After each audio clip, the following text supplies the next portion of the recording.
Hi అండి. ఇదైతే తోటలో ఉండింది దంటుకూరకండి ఇది. ఇదిగోండి.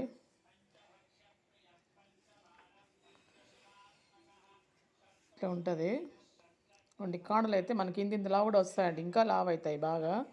మనం ఇది తీసి కట్ చేసినప్పుడు ఇట్లా ఇంచినామనుకోండి, ఇట్లా నార వచ్చేస్తుందండి బాగా.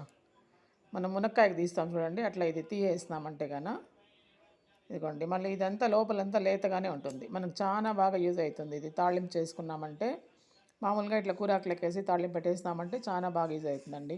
ఇది సన్నగా కట్ చేసుకునేసి, సన్నగా కట్ చేసి కొంచెం ఆనియన్ వేసుకొని, తెల్లగడ్డ వేసుకొని, కొంచెం ఒక 2 ఎండుమిర్చి వేసుకున్నామంటే చాలు. మనకి ఇష్టం ఉంటే పల్లి పౌడర్ వేసుకోవచ్చు, లేకపోతే అట్లా కూడా చేసుకోవచ్చు. కానీ చాలా టేస్టీగా ఉంటుంది. రైస్లో కలుపుకోవడానికి కూడా బాగుంటుందండి. కొంతమంది ఇది పడేస్తారు, దానికోసం నేను చెప్తాను. ఇట్లా ఇంచినారంటే మాత్రం ఇట్లా వచ్చేస్తుంది, హ్యాపీగా చేసుకోవచ్చు.